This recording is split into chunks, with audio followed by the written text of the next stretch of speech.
வணக்க மக்களே, நாம இந்த ஆரோக்கியமான பதிவில் வேர்க்கடலையில் நிறைந்துள்ள மருத்துவ நன்மைகளை பற்றி நம்ம விளக்கமாக பார்க்க போகிறோங்க. வேர்க்கடலை கிடைக்கக்கூடிய காலங்களில் தினமும் ஒரு கைப்பிடி அளவு எடுத்துக்கொள்வது அல்லது முடியாட்டி போனால் வாரத்தில் ஒரு தடவையாவது ஒரு நாளாவது நம்மளுடைய உணவுகளில் வேர்க்கடலை எடுத்துக்கிட்டோம் அப்படின்னா பல்வேறு விதமான மருத்துவ நன்மைகள் நமக்கு கிடைக்குங்க. ஏன்னா வேர்க்கடலையில் ஆரோக்கியமாக நம்மளுடைய உடலுக்கு வேண்டிய அத்தியாவசியமான ஊட்டச்சத்துக்கள் நிறைந்திருக்கு. புரதச்சத்துக்கள், போதுமான அளவுக்கு கொழுப்புச்சத்து, போதுமான அளவுக்கு கார்போஹைட்ரேட், நார் சத்து இதெல்லாமே நமக்கு நிறைந்திருக்கு. அதே போல் நம்ம எடுத்துக்கொள்ளக்கூடிய வேர்க்கடலை பார்த்தோம்னா அளவில் கிட்டத்தட்ட 4ல் 1 பங்கு இரும்பு சத்தும் 3ல் 1 பங்கு கால்சியமும் 100 கிராம் வேர்க்கடலையில் இருக்குங்க. ஸோ இந்த ஊட்டச்சத்துக்கள் அனைத்தும் ஒன்று சேர்ந்து நமக்கு என்னென்ன மருத்துவன்மைகளை கொடுக்குது அப்படின்றத விளக்கமாக பார்ப்போம்.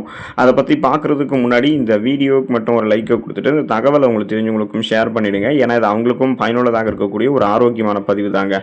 இது போன்ற அப்டேட்ஸ்களை நீங்கள் தொடர்ந்து பார்க்குறதுக்கு நம்மளுடைய ஹெல்த் நியூஸ் தமிழ் சேனலை மறக்காமல் சப்ஸ்கிரைப் பண்ணி வச்சுக்கோங்க. பக்கத்தில் இருக்கக்கூடிய பெல் பட்டனையும் கிளிக் பண்ணி ஆல் அப்படின்ற ஆப்ஷனையும் செட் பண்ணி வச்சுக்கிட்டீங்க அப்படின்னா நாங்கள் போடக்கூடிய எல்லா அப்டேட்ஸும் உங்களுக்கு நோட்டிஃபிகேஷன் அடிக்கடி வந்து சேரும். சரி வாங்க மக்களே, இப்போ வீடியோக்குள்ளே போயிடலாம். இதயம் ஆரோக்கியமாக இருக்கிறதுக்கு நம்ம வேர்க்கடலை எடுத்துக்கொள்ளலாங்க. இதயத்தை ஆரோக்கியமாக வைத்துக் கொள்வதற்கு தேவையான அடிப்படையான ஊட்டச்சத்துக்களாக இருக்கக்கூடிய மெக்னீசியம், காப்பர், புரதம் மற்றும் நார் சத்துக்கள் இது எல்லாமே வேர்க்கடலையில் மிக அதிகமாகவே இருக்குங்க. அதோடு பார்த்தீங்கன்னா பச்சை வேர்க்கடலையில் ஏராளமான ஆன்டி ஆக்சிடென்ட்கள் இருந்திருக்கிறதால இது நோய் எதிர்ப்பு ஆற்றலை கூட நமக்கு அதிகரிக்க செஞ்சு இதயத்தை பலப்படுத்துது. இதனால் பிபி என்று சொல்லக்கூடிய பிளட் ப்ரெஷர், ரத்த நாளங்களில் படிந்திருக்கக்கூடிய அந்த கெட்ட கொழுப்புகள் இவை அனைத்தும் நீக்கப்படும். அதாவது பிபி ப்ராப்ளம், கொலஸ்ட்ரால் ப்ராப்ளம் ரெண்டுமே நமக்கு இருக்காது. பிபி ப்ராப்ளம்னா என்னன்னு கேட்டீங்கன்னா நம்மளுடைய ரத்த நாளங்கள்ல இறுக்கங்கள் ஏற்பட்டு அதன் மூலமாக ரத்த ஓட்டம் போதுமான அளவுக்கு இதயத்துக்கு கிடைக்காம போறது. கொலஸ்ட்ரால் பிரச்சனை அப்படின்னா ரத்த நாளங்கள்ல கெட்ட கொழுப்புகள் படிந்து கொண்டு அந்த கெட்ட கொழுப்புகள் மூலமாக ரத்த ஓட்டம் போதுமான அளவுக்கு இதயத்துக்கு வந்து சென்றடையாத பிரச்சனைகள். ஸோ இது எல்லாத்தையுமே நம்ம கியூர் பண்ணணும் அப்படின்னா நமக்கு வந்து பச்சை வேர்க்கடலை எடுத்துக்கிட்டோம்னா சரி பண்ணிக்கலாம். அப்போ ரத்த ஓட்டம் போதுமான அளவுக்கு இதயத்துக்கு கிடைக்கிறதால மாரடைப்பு, பக்கவாதம் உள்ளிட்ட இதயம் தொடர்பான பிரச்சனைகள் எதுவுமே இல்லாமல் இதயம் பன்மடங்கு பலம் பெறுவதற்கு வேர்க்கடலை துணை புரியும். நம்முடைய உடல் எடையை எந்த விதமான பக்க விளைவுகளும் இல்லாமல் ஆரோக்கியமான முறையில் நம்ம குறைக்கணும் அப்படின்னா அந்த டயட்டை வந்து மெயின்டைன் பண்ணணும்னு நினைச்சோம்னா அந்த டயட்டில் வந்து நம்ம ஒரு ஃபுட்டை ஆட் பண்ணிக்கலாம். அப்படின்னா நம்ம பச்சை வேர்க்கடலை எடுத்துக்கொள்ளலாங்க. எடையை குறைக்கிறதுக்கும் தொப்பையை குறைக்கிறதுக்கும் நினைத்து தீவிரமாக டயட்டில் இருக்கிறவங்க முதல்ல தவிர்க்கிறது முந்திரி, வேர்க்கடலை போன்றவிட்டு தான்.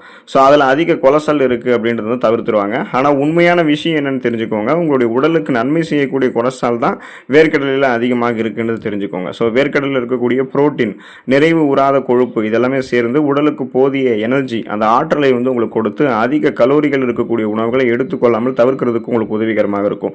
ஸோ இதனாலவே நீங்கள் அதிகப்படியான கலோரிகள் இருந்திருக்கக்கூடிய உணவுகளை எடுத்துக்கொண்டு உடல் எடை இன்னும் அதிகப்படுத்தப்படாமல் கண்ட்ரோலாகவே இருப்பீங்க.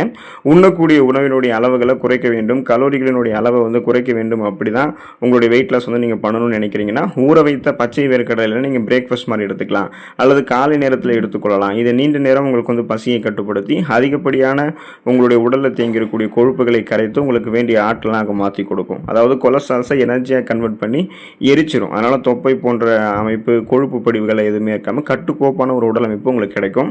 ஞாபக திறன் மேம்படுவதற்கு நீங்கள் வேர்க்கடலை எடுத்துக்கொள்ளலாங்க. அதுக்கான காரணம் என்ன அப்படின்னா வேர்க்கடலையில் வந்து விட்டமின் B1, நியாசின், ஃபோலேட் மற்றும் ஓலிக் அமிலங்கள் வந்து பச்சை வேர்க்கடலையில் அதிக அளவில் இருக்குங்க. ஸோ இதனால் இதை வந்து நீங்கள் உங்களுடைய உணவுகளை சேர்த்துக்கொள்ளும் போது நரம்பு மண்டலம் எப்போதுமே உங்களுக்கு சீராக செயல்பட ஆரம்பிக்கும். இதனால் மூளை வளர்ச்சியை தூண்டி சுறுசுறுப்பாக நீங்கள் இருக்கலாம். இதனால் ஞாபக சக்தி திறனுமே உங்களுக்கு வந்து மேம்பட ஆரம்பிக்கும். ஸோ இதனால் பார்த்தீங்கன்னா இந்த குழந்தைகளுக்கு இந்த குக்கீஸ், பிஸ்கெட் அப்படின்னு ஸ்கூலுக்கு வந்து ஸ்நாக்ஸ் கொடுக்கறத விட ஊற வைத்த பச்சை வேர்க்கடலை, வேக வைத்த பச்சை வேர்க்கடலை, முளை கட்டிய அல்லது பாதியளவு வேக வைத்த பச்சை வேர்க்கடலை நீங்கள் கொடுத்து அனுப்பலாம். அது அவங்களுடைய கவனத்திறனை மேம்படுத்துவதோடு ஞாபகத்திறனையுமே அதிகரிக்க செய்யும். உடலுக்கும் மனதுக்கும் இணைந்தே வந்து சுறுசுறுப்பாக வைத்துக் கொள்வதற்கு உதவிகரமாக இருக்கும். ஸோ சிந்தித்து செயல்படக்கூடிய ஆற்றலை பெற்றுக்கொள்ளலாம். வயதானவர்கள் கூட வேர்க்கடலை எடுத்துக்கொள்ளும் போது எதையும் அவங்க பார்த்தீங்கன்னா எளிதில் அணுகக்கூடிய திறன், அந்த மறதி எல்லாம் உங்களுக்கு வந்து கண்ட்ரோல் ஆகிடும். பார்க்கின்சன், அல்சைமர், டிமென்ஷியா போன்ற ஞாபக மறதி நோய்கள் இதெல்லாமே சரி பண்ணிக்கலாம். அதே போல் மூளை வளர்ச்சி கொண்டக்கூடிய ஆபத்தையுமே தடுத்துக் கொள்ளலாம். அனைவருமே வேர்க்கடலை எடுத்துக்கொள்ளும் போது மூளை செயல்திறன் சிறப்பாக தான் இருக்கும். எலும்புகள் வலுவாக இருக்கிறதுக்கு நம்ம வேர்க்கடலை வந்து எடுத்துக்கொள்ளலாங்க. எலும்புகள் வந்து தேய்மான பிரச்சனை பல்வேறு காரணங்களால் நமக்கு வந்து குறிப்பாக பெண்களுக்கு இந்த எலும்பு தேய்மான பிரச்சனை மிக அதிகமாக இருக்கும். அப்போ பெண்களுக்கு இயல்பாகவே குறிப்பிட்ட வயதுக்கு மேலே அதிகமாக எலும்பு தேய்மான பிரச்சனை வந்து உண்டாக ஆரம்பிக்கும். இதுக்கு காரணம் அவங்களுக்கு இருக்கக்கூடிய கால்சியம் பற்றாக்குறை தான். வெறும் பாலிலிருந்து மட்டுமே நமக்கு தேவையான கால்சியம் சத்தை நம்ம பெற முடியாதுங்க. அதனால கால்சியம் சத்து நிறைந்திருக்கக்கூடிய வேறு சில உணவுகளையுமே தினசரி நம்முடைய டயட்ல வந்து நம்ம சேர்த்துக்கொள்ள வேண்டியது மிகவும் அவசியமாக இருக்கு. அதுக்கான ஒரு சிறந்த தேர்வாக தான் பச்சை வேர்க்கடலை இருக்கும். அதோட பச்சை வேர்க்கடலையில் அதிக அளவு மேங்கனீஸ், பாஸ்பரஸ் இதெல்லாமே நிறைந்திருக்கிறதால இவை எல்லாமே எலும்புகளை உறுதியாக வைத்துக் கொள்வதற்கான அடிப்படையான ஊட்டச்சத்துக்கள். ஸோ இந்த சத்துக்கள் எல்லாம் கிடைக்கும் போது எலும்புகள் பலமாக இருக்கும்.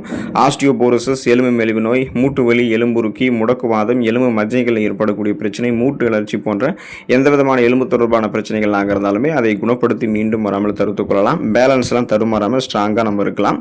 புற்றுநோய் செல்களை அழிக்கணும்னு நினைக்கிறீங்க அப்படின்னா நீங்கள் வேர்க்கடலை வந்து எடுத்துக்கொள்ளலாங்க. குறிப்பாக பச்சை வேர்க்கடலையில் ரெஸ்வெரட்ரால் அப்படின்ற ஆன்டி ஆக்சிடென்ட்ஸ் வந்து அதிக அளவில் நிறைந்திருக்குங்க. இது என்ன பண்ணும் அப்படின்னா ஃப்ரீ ரேடிக்கல்ஸ் என்று சொல்லக்கூடிய அந்த தீங்கு விளைவிக்கக்கூடிய புற்றுநோய் செல் பரவல்களை தாக்கி அழிக்கக்கூடிய வேலையை செய்யும். இப்போ வேர்க்கடலில் இருக்கக்கூடிய புரோட்டீன், அந்த புரதமும் விட்டமின்களான விட்டமின் ஏ மற்றும் விட்டமின் B3 இது எல்லாமே புற்றுநோயை வராமல் தடுக்கிறதுக்கும் உங்களுக்கு உதவி பண்ணும். ஸோ இதனால் நீங்கள் புற்றுநோய் செல் பரவலிடமிருந்து விடுதலை பெற்று விடுவீங்க. புற்றுநோய் செல் பரவாமலும் முன்னாடியே உங்களால் தடுக்க முடியும். உங்களுடைய உடல் உறுப்புகள் இருக்கக்கூடிய செல்களை வந்து மீண்டும் மீண்டும் புதுப்பித்து நீங்கள் ஆரோக்கியமாக சுறுசுறுப்பாக செல்களை வந்து பழுது பார்த்து நலமாக நீங்கள் இருக்கலாம். ஸோ தொடர்ந்து வேர்க்கடலை எடுத்துக்கொள்ளுங்கள். இதில் இருக்கக்கூடிய ஊட்டச்சத்துக்களை பெற்று உடல்நலத்தை பராமரித்துக் கொள்ளுங்கள். ஆரோக்கியமாக இருங்க. அடுத்த ஆரோக்கியமான பதிவில் மறக்காம சந்திப்போம். நன்றி மக்களே.